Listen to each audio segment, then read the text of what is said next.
ఉందని విందామా? Let's enjoy. చూడండి, కీర్తనల గ్రంథము 5వ అధ్యాయము 1-2 వచనాలు. త్వరగా యెహోవా నా మాటలు చెవినబెట్టుము, నా ధ్యానము మీద లక్ష్యముంచుము. నా రాజా, నా దేవా, నా ఆర్తధ్వని ఆలకించుము. నిన్నే ప్రార్థించుచున్నాను. యెహోవా, ఉదయమున నా కంఠస్వరము నీకు వినబడును. చాలు. ఏ టైం పెట్టుకున్నాడండి దావీదు గారు? ఒక టైం పెట్టుకున్నాడు. నేను ప్రభువుతో ప్రతిరోజు, ఒకరోజు కాదు, లేదు ఈ రోజున ఉదయం నాకు తీరింది, ఈ ఉదయాన్నే మాత్రం నేను ప్రార్థన చేస్తాను కాదు. ప్రతిరోజు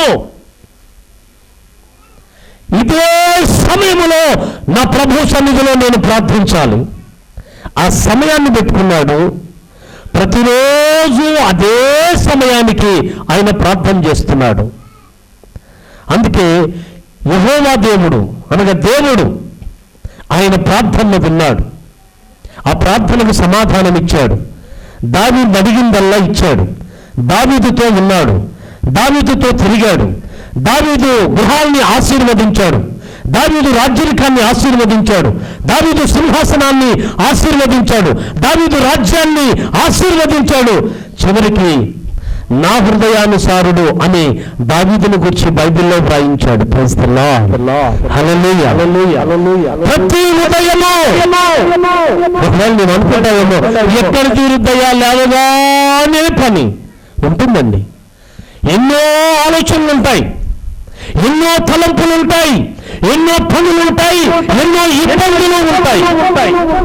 అయినా దేవునికి నీవు మొదటి స్థానాన్ని ఇవ్వు.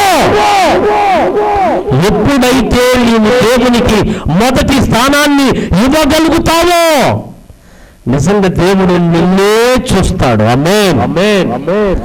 నిన్నే ఆలోచిస్తాడు. నీవు ఏమి అడుగుతున్నావో దానికి నిన్ను ఎలాగునా ఆశీర్వదించాలో, ఏ రీతిగా ఆశీర్వదించాలో ఆయన ఆలోచన చేస్తాడు. ఒకసారి యోబు గారు ప్రార్థించినప్పుడు, తన కుమారులు కుమార్తెలు అందరూ చనిపోయినప్పుడు ఆయన ప్రార్థన విన్న దేవుడు ఈయనను మరలా తిరిగి ఎలా ఆశీర్వదించాలి? కుమారులు చనిపోయారు, కుమార్తెలు చనిపోయారు, గొర్రెల మందలు, మేకల మందలు, ఆవుల మందలు సమస్తమును ఆయన విడిచి వెళ్ళిపోయినవి, చనిపోయినవి. ఇతను దేని ద్వారా నేను ఆశీర్వదించాలి మరలా? మరి యోబు చూడబోతే వృద్ధాప్యములో ఉన్నాడు. 7 కుమారులు, 7 సంతానము కలిగింది. ఆయన సంతానం బహు గొప్పది. ఆ సంతానము పెరిగి పెద్దవారై వారు ఏమైనా నేరములు చేస్తారేమో అని ఆలోచనకు వచ్చేంతగా బిడ్డలు కూడా ఎదిగారు. ఆ ఎదిగిన బిడ్డలు ఉండగా యోబు గారికి ఎంత వయసు ఉండొచ్చు? ఆ వయసులో మరలా తిరిగి అతన్ని ఏ రీతిగా ఆశీర్వదించాలి? అబ్రహాం అనుకున్నాడు, నేను వృద్ధుడను. శారా అనుకున్నది, నేను వృద్ధుడను, నేను వృద్ధురాలను. వారు ఇరువురు అనుకున్నారు, నేను వృద్ధుడను, వృద్ధురాలనని. మరి వారిని ఇసుక రేణువులంతా విస్తారముగా చేస్తానన్న దేవుని మాట ఏమైపోవాలి? ఆయన ఒక కోణాన్ని ఎన్నుకుంటాడు. ఏ వ్యక్తినైనా, ఏ మనిషినైనా ఆయన ఆశీర్వదించాలంటే ఒక కోణాన్ని ఎన్నుకుంటాడు. నీకు చదువుందా, లేక నీకు విద్య ఉందా, లేక నీకు ఉపాయం ఉందా, లేక నీకు ధనం ఉందా, నీకు ఆస్తి ఉందా, ఏ రీతిగా ఇతన్ని నేను బయటకు తీసుకురావాలని ఆలోచన చేస్తాడు. ఆ రీతిగానే ఆయన బయటకు తీసుకొస్తాడు. ప్రియమైన దేవుని బిడ్డ, అందుకే నీవు ప్రార్థన చేయనప్పుడు నీకు అక్కరగా ఉన్నది ఏదో నువ్వు అడగడానికి ఆలోచన చేయవద్దు. నువ్వు ఆలోచించు. నువ్వు ఆలోచన చేసి నీ ఆలోచన దేవుని అడిగితే ఇది కరెక్ట్ అని నువ్వు తెలుసుకున్నప్పుడు వెంటనే దేవుణ్ణి అడగడానికి ఏమాత్రమును సందేహపడవద్దు. ఆయన అడిగితే ఇస్తాను అని చెప్పిన దేవుడు. నువ్వు ప్రార్థించున్న ప్రియమైన దేవుని బిడ్డ, నువ్వు వాక్యమును వినేటప్పుడు నీ మనస్సును అతి జాగ్రత్తగా జాగ్రత్తగా నీ మనసులో ఉంచుకో. నువ్వు ధ్యానము చేయి, వాక్యాన్ని మరవవద్దు. నీకు ఏది ఏ సమయంలో అవసరమైనదో అది ఇచ్చేటువంటి దేవుడు. అందుకే బైబిల్లో మరొక మాట చెప్పబడుతున్నది. ప్రియమైనటువంటి దేవుని బిడ్డలారా, బైబిల్లో చెప్పబడినటువంటి మాటలను మరొకసారి చూద్దాం. యోహాను సువార్త అనుకుంటాను 17వ అధ్యాయము. యోహాను సువార్త 17వ అధ్యాయము 15వ వచనం. యోహాను సువార్త 17వ అధ్యాయము 15వ వచనం. నీవు లోకములో నుండి వారిని తీసుకొని పొమ్మని నేను ప్రార్థించుట లేదు గాని దుష్టుని నుండి వారిని కాపాడుమని ప్రార్థించుచున్నాను. దేవునికి మహిమ కలుగును గాక. హల్లెలూయా. ప్రభువు ప్రార్థన ఎలా చేస్తున్నాడో నిజంగా ఒక్కసారి ఆలోచన చేయండి. ఆయన ప్రార్థనలో ఎంత గంభీరత ఉన్నదో చూడండి. మరి నువ్వు కూడా ప్రార్థన చేస్తావు. నీ ప్రార్థనకు ఆయన ప్రార్థనకు ఎంత తేడా ఉందో చూడండి. ఒకసారి నన్ను ఒక తల్లి తండ్రి ఎంతో వేదన పడుతూ నన్ను ప్రార్థనకు పిలిపించారు.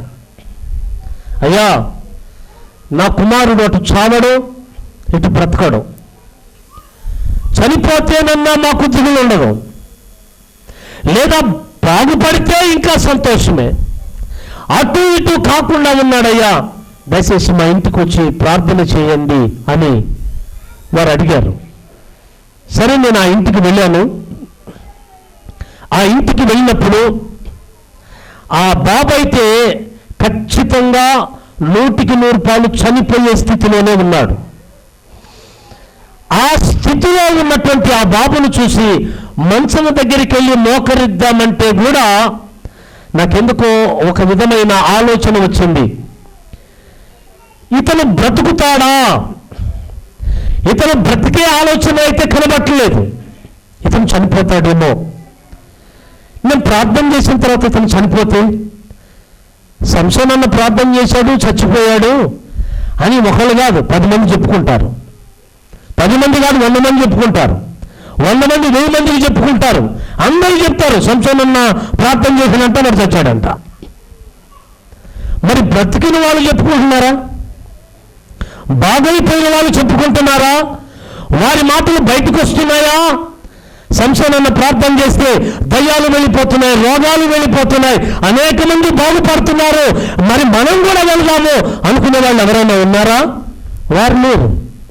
ఈ దుర్వార్త మాత్రం ఎంత దూరమైనా వెళ్ళిపోద్ది.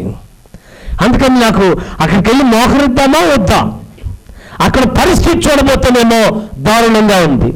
వాళ్ళ అమ్మంటది, అయ్యా మాకు వాడు బ్రతకడానికేమో ఆశలు లేవు, అట్లనే ఎన్నాళ్ళు ఉంటాడో, చచ్చిపోయేటట్టన్న ప్రార్థన చేయ్యా అని అంటుంది. ఆ తల్లికి ఆ బిడ్డ ఇసుకెత్తిపోయినట్లుగా తయారైపోయాడు. ఇటు చచ్చినవాడు కాడు, ఇటు బ్రతికినవాడు కాడు. నాకు అనిపించింది, నేను బ్రతకడం కోసం మాత్రమే చేస్తాను కానమ్మా, చనిపోవడం కోసం నేను మాత్రం ప్రార్థన చేయను. ప్రేస్తల్లో అనంత వాళ్ళ నాయన అంటాడు, దేవుడు తీసుకొని పోతే నాకు ఇంకా సంతోషమే నాయన అంటాడు. వాడు బ్రతికితే మంచిదే కానీ దేవుడు తీసుకొని పోతే మంచిదని అంటున్నాడు. నేను తీసుకొని పొమ్మని ప్రార్థన చేయాలా? ఏ ఇంటికైనా వచ్చినప్పుడు, అయ్యా నాకు బాగా తలనొప్పి వస్తుందయ్యా, తలనొప్పి తట్టుకోలేకపోతున్నాను, ప్రార్థన చేయ్యా అనగానే, ప్రభువా నీ ఇష్టమైతే ఈ బిడ్డను తీసుకొని పో ప్రభువా అని ప్రార్థన చేసేదా? చెప్పండి. ఈ బిడ్డను తీసుకొని పో ప్రభువా, ఈ తలనొప్పితో బాధపడలేదు. పోనీ కడుపులో నొప్పి ఉందనుకో, ప్రభు ఈ కడుపులో నొప్పితో ఈ కుమారుడు బాధపడలేడయ్యా, ఈ బిడ్డను నీ ఇష్టమైతే తీసుకొని పో ప్రభువా, తీసుకొని పో ప్రభువా అని ప్రార్థన చేయనా? చేయలేను కదండి. ఆడు చచ్చినా నాకు సంబంధం లేదు, కానీ నా ప్రార్థన అయితే ప్రభువా ఈ బిడ్డను బాగు చేయి, ఈ బిడ్డను స్వస్థపరచు, ఈ బిడ్డకు మంచి ఆరోగ్యం ఇవ్వమని ప్రార్థన చేస్తాం, కానీ తీసుకొని వెళ్ళమని మాత్రమే ప్రార్థన చేయం. మరి ప్రభు ఎలా అంటున్నాడు? ప్రభు ఏమని అంటున్నాడండి? నీవు లోకములో నుండి వారిని తీసుకోమని నేను ప్రార్థించుటలేదు. Praise the Lord. ఏ వ్యక్తినైనా, ఏ మనుష్యుని గురించైనా, ఏ బిడ్డను గురించైనా ప్రభు అంటున్నాడు, వీరిని లోకములో నుండి తీసుకొని పొమ్మని నేను ప్రార్థించను. ఆమేన్. నేను ప్రార్థించను. ఎట్లా ప్రార్థిస్తాడండి?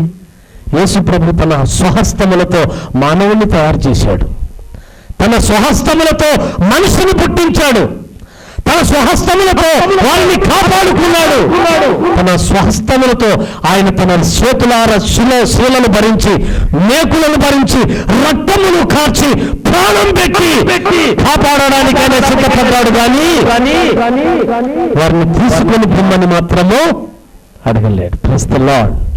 ఎంత ప్రేమ! యేసు ప్రభు వారు నిన్ను ఎంత ప్రేమిస్తున్నాడు! ఒక్క మాట ఆ రోజే ఒకవేళ ఆయన చెప్పినట్లయితే, ప్రభువా ప్రతి మాటకు ఎదురు మాట్లాడుతున్నారు, ప్రతి మాటకు ఏదో ఒకటి వంక చెప్తున్నారు, ఏది చెప్పినా వినడం లేదు, మారమంటే మారడం లేదు, పరిశుద్ధులు కమ్మంటే పరిశుద్ధులు కావడం లేదు, ఇంకెందుకు ప్రభువా వీళ్ళని తీసుకొని పోయా అని ఒక్క మాట అంటే, ఈ రోజున మీరందరూ ఉండేవాళ్ళ అని నేను అడుగుతున్నాను మిమ్మల్ని. ఈరోజు మీరంతా ఉండేవాళ్ళ? మీ అమ్మా నాన్నలు ఉండేవాళ్ళ? ఈ వేలాది మంది ప్రజలు ఉండేవాళ్ళ? ఒకసారి ఆలోచన చేయండి. ఎంత ఘోర పాపినైనా ఆయన ప్రేమతో క్షమించే దేవుడు. Praise the Lord. ఆయన మనస్సు ప్రేమ, ఆయన ఆలోచనలు ప్రేమ, ఆయన తలంపులు ప్రేమ, ఆయన ఉద్దేశములు ప్రేమ. Praise the Lord. ప్రేమ, యేసుని ప్రేమ, ఇది ఎవరు నిజము దానిని నమ్మును అందించలేనిది. ఆమేన్. ఎవరైనా యేసయ్య ప్రేమను కొలవలేరు. ఈ భూలోకమైన, ఈ సర్వ సృష్టిలో మరి ఏదైనా యేసయ్య ప్రేమ లాంటి ప్రేమను అందించలేదు. యేసయ్య అంత ప్రేమ కలిగినటువంటి వాడు. ఈ ప్రేమ కలిగిన దేవుడు యెహోవా దేవునికి ప్రార్థన చేస్తూ ఉన్నాడు, నీవు లోకము నుండి వారిని తీసుకొని పొమ్మని నేను ప్రార్థించలేదు, కానీ దుష్టుని నుండి ప్రతి ఒక్కరిని ఈ కులము ఆ కులము కాదు, ఈ మతము ఆ మతము కాదు, ఈ దేవుని నమ్మినోళ్ళు ఆ దేవుని నమ్మినోళ్ళు కాదు, లోకములో ఉన్న వారందరినీ నేనే కలుగ చేశాను కనుక, లోకములో ఉన్న వారందరినీ నేనే సృష్టించాను కనుక, లోకములో ఉన్న వారందరికీ గాలి, నీరు, వెలుతురు నేనే ఇస్తున్నాను కనుక అందరినీ కాపాడుమని ప్రార్థిస్తున్నాడు. Praise the Lord. హల్లెలూయా. ఈ లోకంలో మరెవరు అలాగే చెప్పరు, ఎవరికి అలాంటి మాట రాదు, ఎవరికి అలాంటి ప్రేమ లేదు.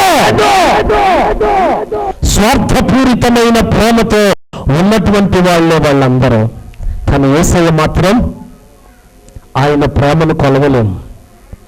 ఎంత ప్రేమ కలిగిన దేవుడు కాకపోతే నీకోసం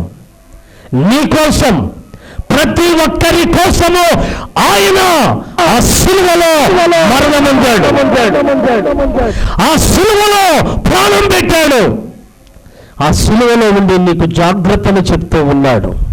ఇక ఇక పాపము చేయకుడి. Praise the lord. నా కొరకు ఎడమకుడి. నిన్ను నీ బిడ్డలను ఎలాగున కాపాడాలని ఆలోచన చేసుకున్నాను. వారిని గురించి కన్నీరు కార్చండి, వారిని గురించి ఏడవండి, వారి మనసును చెడిపోకుండా కాపాడండి, వారిని రక్షించుకోండి. వారిని రక్షించినట్లయితే వారు వారి బిడ్డల్ని రక్షించుకుంటారు, వారు వారి బిడ్డల్ని రక్షించుకుంటారు. రాబోయే తరాలైన పరలోక రాజ్యానికి వారసత్వము కలిగి ఉంటుందని యేసుక్రీస్తు ప్రభువారు తన ప్రేమను చూపిస్తూ ఉన్నాడు. నా ప్రియమైన దేవుని బిడ్డ, మరి వేరే వాళ్ళైతే ఏమీ ఉండదండి. రానున్న కాలం ఏంటో కూడా వారికి తెలియదు. రానున్న కాలంలో ఏమి జరుగుతుందో కూడా వారికి